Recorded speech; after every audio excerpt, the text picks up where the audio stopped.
Hi. Now I made my AI cars go around the track, and the track was oval.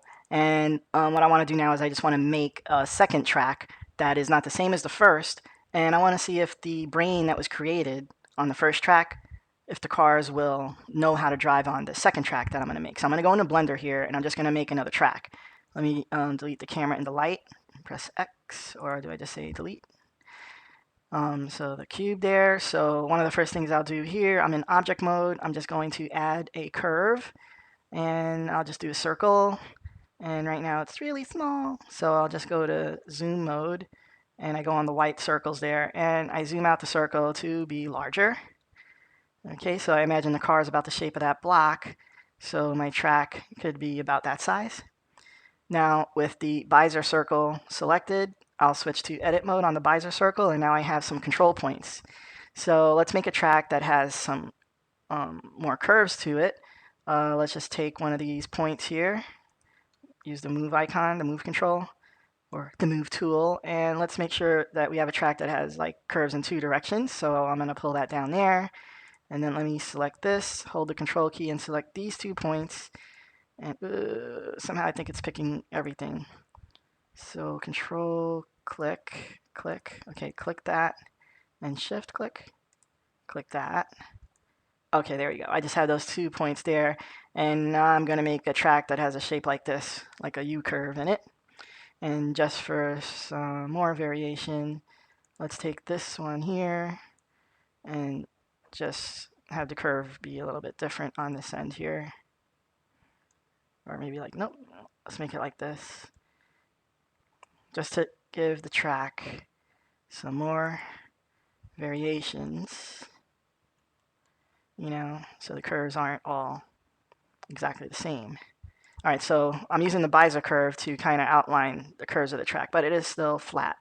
Now I'm going to take the cube, and I'm going to apply the cube to the visor curve. So go back to object mode, and I'll select the cube this time.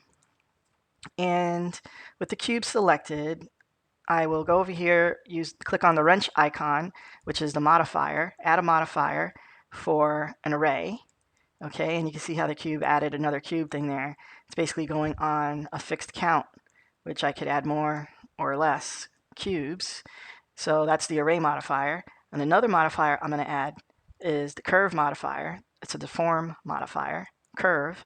And then over here in the curve modifier, it's asking me what object do I want to follow as a curve. So I'm going to click this, and I'll pick my visor circle. And hey, where'd it go? It went up there. It went up there to start following the curve. So let's just change it from a fixed count for the array and make it fit the curve. And I gotta pick the curve. Bam. So now that shape is following the curve. Great. Now to make that shape more into like a road, let us just take, I still have these modifiers here, but if I click on the little TV set, it's kind of like showing it without that. Now I'm just going to turn this cube more into the shape of a road segment. So I have the cube selected, and now I'm going to go to edit mode for the cube. Okay, so first thing, let's just try to get the shape a little bit wider. So the road can have some width to it, and then a little bit flatter. Okay, and then let's make the two, this is the flat part of the road, but I'm going to make the part that the walls stand up on. So I'm going to select the loop cut tool, and I'll just click to put one loop cut there.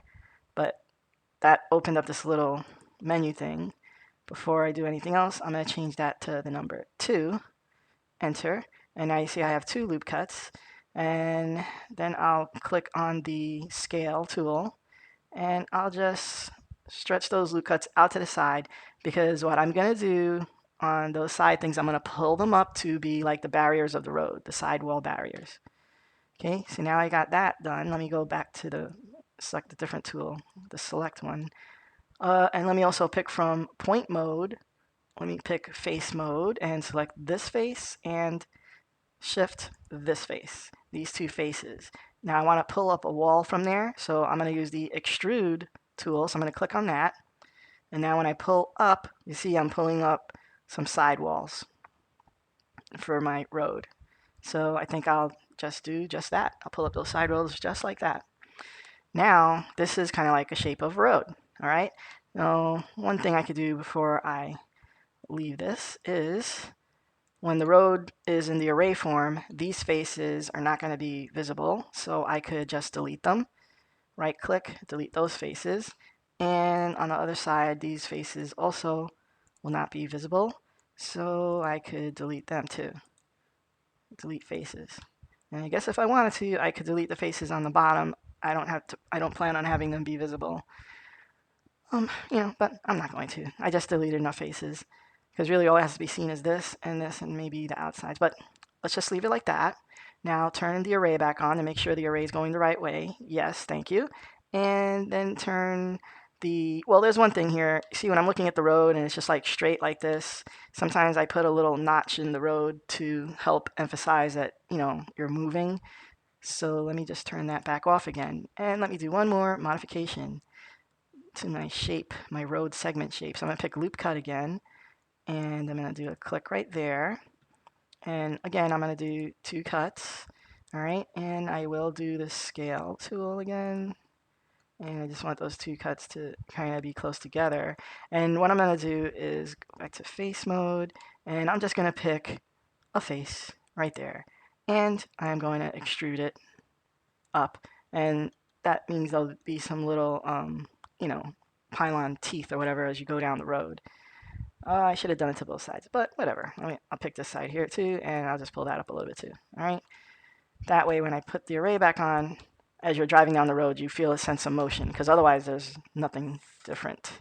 And then put the curve back on, and oh no, why isn't it curving like it was before? Like it did last summer. Curve, curve. Oh, I think it's because I'm in edit mode. Go back to object mode, and there it goes. So I got the curve on, I got the array on, and now we could see what it looks like. Ooh, look, that's a very tight curve right there. It's like, so maybe I could change the, oh, and right here there, it's intersecting. It's okay. Let me just pick the visor, and let me just hide the cube so I can just see the visor. Go to edit mode, and maybe I do want to see the cube. And I could just move this point over here to kind of fix that. And then over here, this part is so tight that the curve is just kind of really distorted. So let me just move that angle a little bit. Okay, yeah, that's good. Let's see how it affects everything. There, that's better. All right, so now I have a different road than the road I made the first time. Okay, so let me just export this now. So I will say File, Export, and I'll pick to do it as a FBX. I'll click Experimental Transform. What I want is just a mesh, and there's no animations. And here's the name I'll export it as. And where I'll export it to will be my desktop for now. I'll just put it on the desktop. So see on the desktop, and let's give it a name, track 2. And I'll say export. There. So now I have a second track, and that's done. Let's go ahead and minimize that, and then we'll go to Unity. Here's my track. Let's open up the Unity project, and let's see if we could use the brain that we trained in the last video on a new track without training it on the new track. And let's see if the brain works. So the last tutorial, that was AutoDrive 4. So we're going to open that. What's going on here? Oh, it's opening. Okay. Hello, old project. Let's see you work. Here's a scenario of my training situation. Did you open up? There you go. And here's all the cars. Do they have the brain on them? Let's see. I think they do. Select them all. Yep, they all have the brain. So let's just see these cars run around the track with the brain that was trained on this oval track. Just going to press play and see that. And there they go, lining up kind of like NASCAR, making their way around the track. And they should come around and do a lap without crashing into the walls because their neural network brain was trained properly. Oh, look at that. He's close. But they all made it around. They all did a lap. That's great. Now let's do another scene where we use another track. So File, New Scene. I'll use this new track that I just made. Create. And let's save this one as track 2. Save as in scenes. Track 2. Enter. And let's get the objects in here. I think here's the models folder. See, I still have my car, I have my track, and here is track 2. Actually, the old one, I called it track 3, but hey, whatever. And that, there you go, is loaded up. Now let's throw this into the scene. Bam. Let's just reset its position. Let's give it a collider, physics, mesh collider, and what else did I have to do? Oh, yeah, I had to give it a material. So I kind of gave it this. All right, the scale and everything is kind of different, but there you go, there's a material. And what I did in the other scene, let me make this a scenario here. Organizer, game object, create empty scenario. Boom. Put the track 2 in there. Let's put the ground. So the ground will actually be a cube. And I'll just make the cube big, 200. Seems 150 by 200. Woo, too big. 150. Yeah, it's big enough. Okay, covers the floor and covers the track.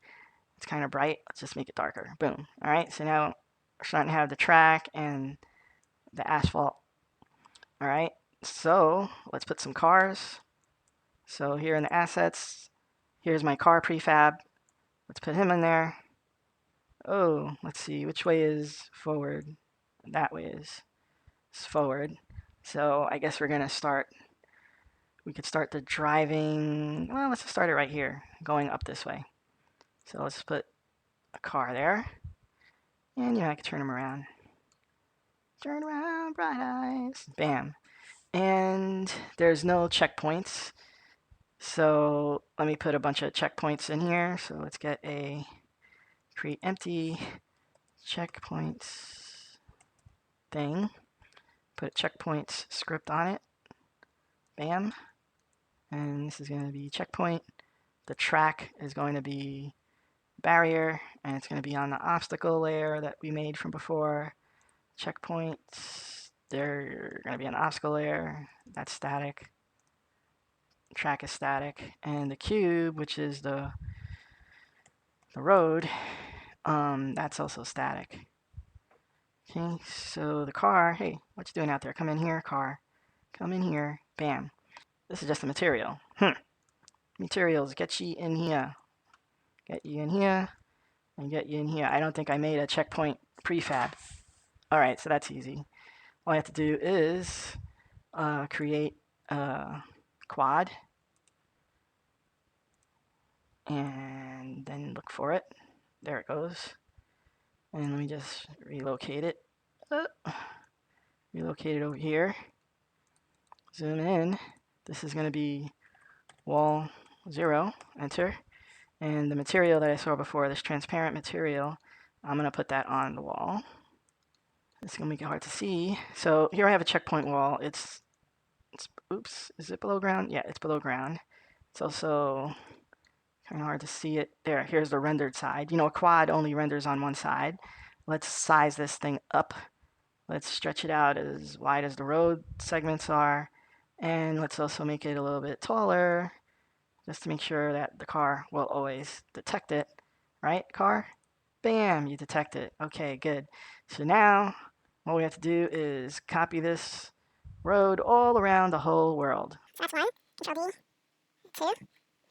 Oh, also on these wall objects, let's just put a little dot so we can see where they are. And let's make the dot blue this time, since the road is downright yellow. Come on, cookie, dot, there, see, dot, dot.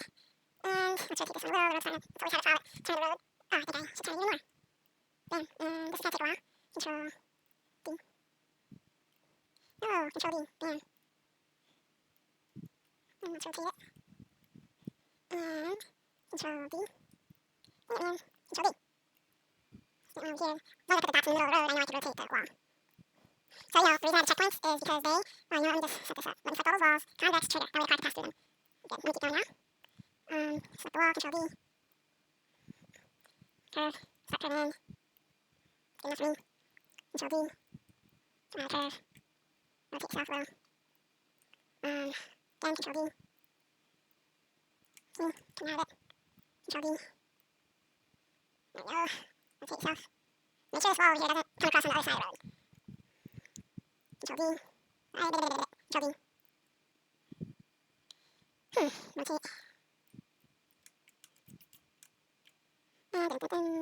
D, rotate, Control D,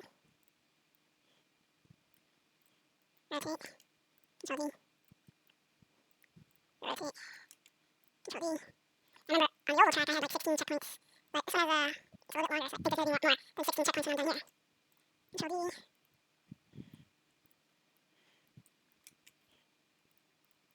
Control D,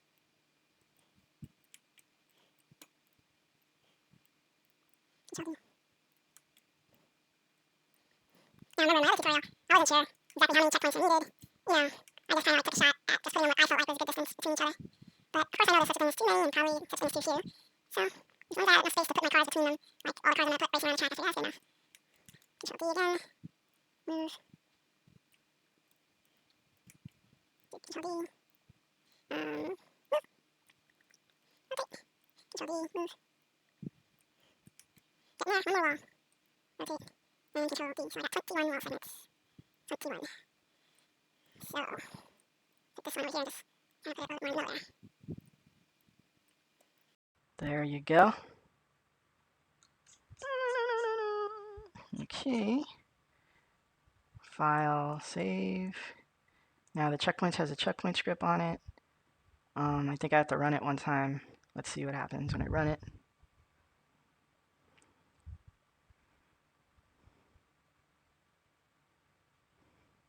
What's that car gonna do? I don't think I set the camera. Oh, I got an error down here. What's it say? That's something. It says mismatch between. Uh-oh. The brain that was trained has a mismatch between the vector observation size and the number of observations written. That's coming from a file in the ML agent package. All right, so that's not any code that I wrote. That's basically saying that for this car over here and the brain that it's trying to use, that the number of rays coming out of the car does not match the neural network brain that is using it. Let me save everything in my scene here, and let me just go and check the other scene, the original one from the last video, which is just sample scene was what it was named. And let's see what the cars in that have, because something is different.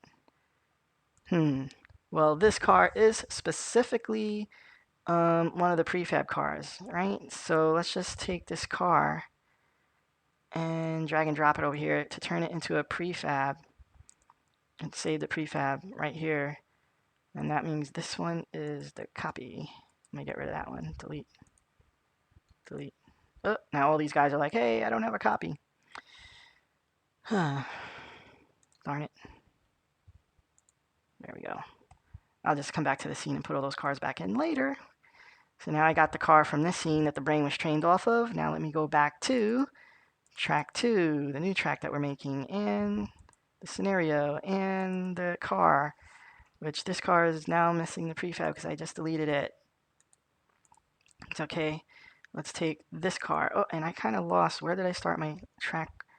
I think it's over here somewhere. I want wall 0 to be the first wall. Oop, it's way over here. Okay, this is where wall 0 is. I want all my cars to be between here that I'm going to add in. So scenario, drag and drop a car. And the car is facing that way. Just turn you around this way. Okay, and let's make it a little bit more exciting than one car. So now I just make a bunch of copies of that car. Control D. Use the move. And let me just put a bunch of cars. Control D. Control D, which is the duplicate command. Control D. Control D. Control D. Control D. Control D. Yeah, that's enough cars for this test. All right. This track's a little bit tighter if you look at it. All right. Anyway, so here we go. We got the track.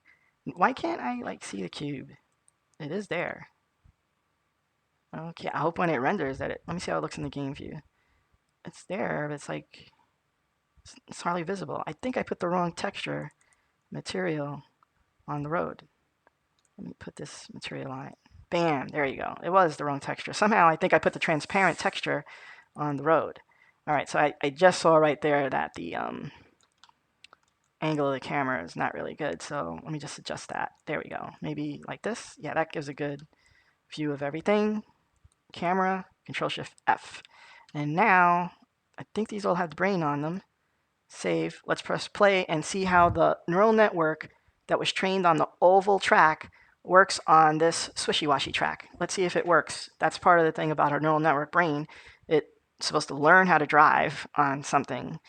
Now, if it learned anything well enough, it should. Yeah, look at that. It's kind of working. The curve's a little bit harder to get around. So sometimes they're hitting the wall, but the brain is operating here. It's a little bit of difference because it maybe never had experience with curves so tight and it's coming around the bends, crashing into the walls, but you could see that's one of the benefits of a neural network thing. It's going to be shown something it never saw before, but it's going to be able to somehow figure it out. The only thing is this track has a lot tighter curves than the other track had, so it is having a little bit of trouble figuring out that tight curve. So let's go ahead and do a training with this track and see if now we could train it even better. So how do we do that? Let's go ahead and open up the ML Agent library using an Anaconda prompt because we're going to have to run the library. So let's say conda activate, and I know my install of the ML Agent library, the environment, I named it ML Agents 16. Yeah. Okay, now let me change my directory to here. So let's just say show an explorer. Here it's the assets folder. Let me sorry, you don't see that screen. Here's the assets folder. Let me copy that address. And then in the window here, change directory to that address with a Control V, enter. So now I have my ML agents running in the directory of my Unity project. I have the current folder set to that. And now I want to run the thing. ML agents learn. Is it agents learn? I forget. Agents learn. And then I could use force to overwrite the brain that's there. And I press enter. Oh, and I forgot something already. So let this time out. I forgot to take the brain off of the car so that it actually will. Okay, so I could either take the brain off the car, or I could say the behavior type is inference, I think. But let me just go with the tried and true way that I've always done before. I'm just going to take that brain off. And do I have enough time? Did this time out yet? Nope, it didn't time out yet. So now let me try to press play over here. Play.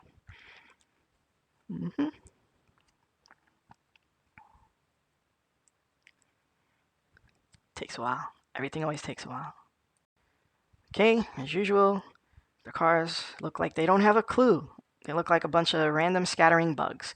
Because in the beginning, the ML Agent library is just sending a bunch of random actions, and in my script, I'm punishing and rewarding, based on these random actions. And hopefully the rewards will encourage the brain to learn to do things that it gets a reward for, and to not do things that it gets punished for.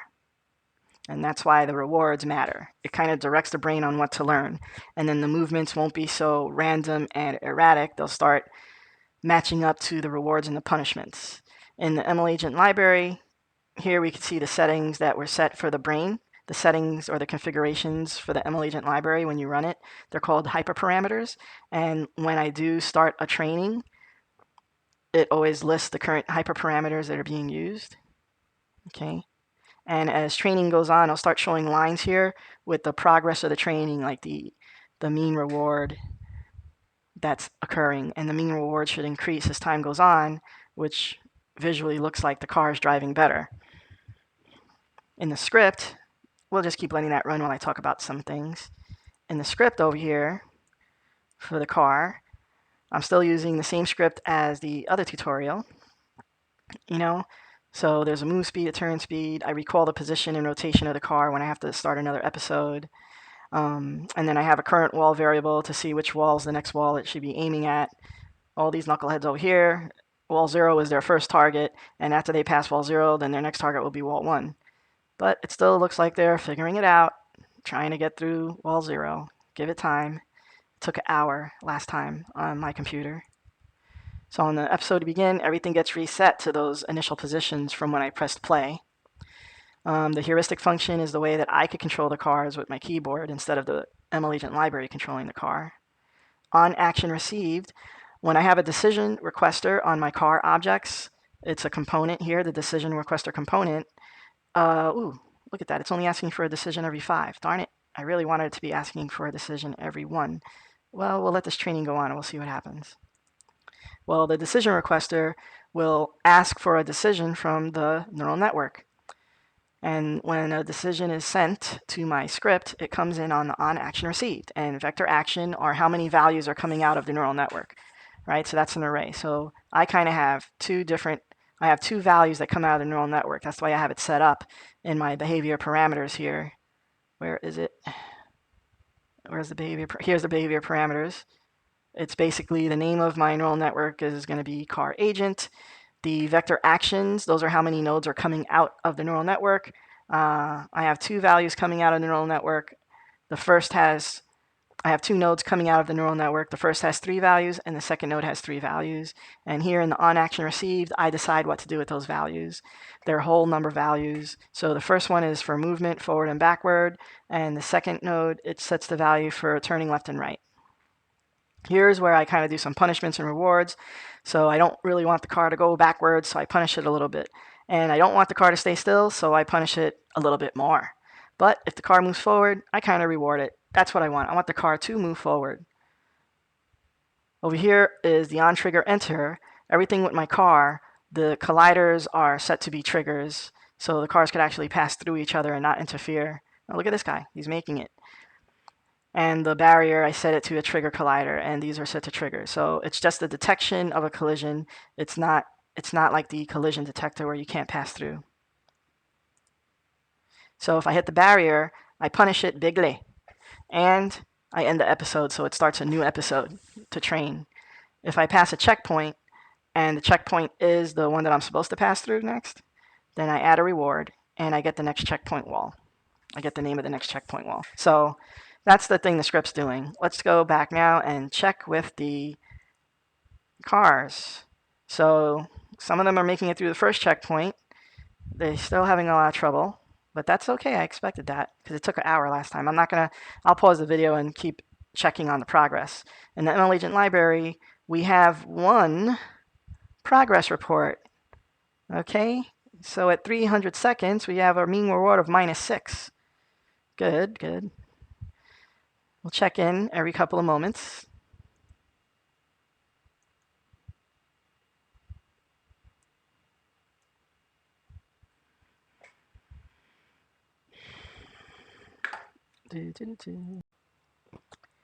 Okay, 800 seconds have gone by, and we can see it's gone from -6 to -2, -2, and it's learning at a slower rate. And if I look at the cars, they're not like moving forward and crashing on a corner. I think this thing here where I forgot to set the decision requester to 1 may be a little bit of a problem. So I'm going to stop the training, and I'm going to fix that and put this to a 1. Another setting that I maybe didn't speak about, but it's very important, is these raycasts that are coming out from the car. They are part of the ML Agent components. So the Ray Perception Sensor 3D is a sensor I'm using. It detects the barriers and the checkpoints, things that are tagged, those. And the layer mask that it looks on things for are it's the layer of everything I put on the obstacle layer. But right below that, stacked raycasts, this gives the neural network a sense of input over time. A car is a moving thing. This was a very important part for my training, to not leave this as a 1, but to increase it. 3, at least a 3. So I could tell, like, if you look at 1, 2, and 3, you could see which way the car is going. You could see how fast it's moving with more than one set of raycasts. If you have raycasts over time, so the ML agent package has this component and it has a setting here. I set mine to 10. All right, but the main thing I did here, I stopped the training because I wanted to put the decision requester period back down to 1. I think that was really, messing up my training on this track. So let's do that. I had all the cars selected. I changed the decision requester period down to 1, and let me start the training over again. When I press stop on Unity, of course, the ML agent library stops listening. So I'm going to start this again. ML agents learn. And I have to use the force command because I'm overriding the previous library. I think there's another command that I could use if I wanted to resume training from the past training that I had from the video before. Let me see what that is. I'm going to type in ML agents learn and press enter. And of course, that's not going to run because there's already a file there. And what does it say? Oh, yeah, you see here it gives me advice that I could have used with a new run ID. I could have used the word resume or the word force. And I keep using the word force. I should have used the resume to continue training the previous AI on this new track, but I didn't. Anyway, so let's start this training over again. ML agents learn force. Enter. Wait for it to say it's listening on port 5004. Okay, then over here in Unity, press start. So it's starting over again, so it's going to go with the buggy bugs. They're going to look like little buggy bugs. See that? Okay, we had little buggy bugs, kind of creepy crawling, but they're starting to move. So once again, we're gonna have to give it some time. So I'm just gonna keep checking in every few 100 seconds or so to see how the training's going. Hey, look! He went through the wall already. That's good. And then he turned and bumps into the barrier. We'll check in again in a moment. Okay, a couple of minutes have gone by. Let's see what we got here. 17 to -4. -17 to -4. That's good improvement. And I also see the cars making it further around the track. This guy is way over here. And this guy's over here. Is he going to make it through the sharp turn? Oh, he's going to make it. Oh, where are you going, backwards? Try to slow up a little bit too much and went backwards. Whoa, wait, where are you going? Oh, my God. Oh, what's happening? The cars are coming around the track. And I guess this is part of the learning process. We're just seeing it in a stage. We'll check again after some more time elapses. With a further elapse in time in the training, I am noticing that the cars are moving in a more consistent forward pattern instead of going back and forth. And I'm noticing that the cars are almost making it all the way around the track. As you can see now, they're starting to drive a lot better already. And let's see what we have in the progress report here. Yeah, we've had 1,200 seconds go by. The mean reward is still negative, but it is increasing in value. And it looks like the standard deviation is decreasing. It could be coming to the end of its trainability if this doesn't change and it keeps getting less and less. But cars are making it around the track now. Look at this one. It's made it all the way around for a lap. So this looks pretty promising. Sometimes looking over here at this report, the mean reward never gets to be above 0, or sometimes it gets to be a number very greatly above 0. Like in my last training, my mean reward got to 400, and then there has been other trainings where I've only got it to be between 0 and 1 that I've seen the rewards get. But I don't think that matters. That's not what matters the most. The thing that matters the most is that the mean reward is increasing, because it's probably that in my rewards and punishments, I didn't have enough reward points being added to turn that number higher than, as high as the 400 that I had in the other one. All right, finally, when the training completes, it basically just stops and the ML agent library stops. So it looks like the best it was able to do is this. Let's see what that looks like in the on the cars. So here, let's see, let's select the cars and let's put the, where is it? Here it is, the behavior parameters.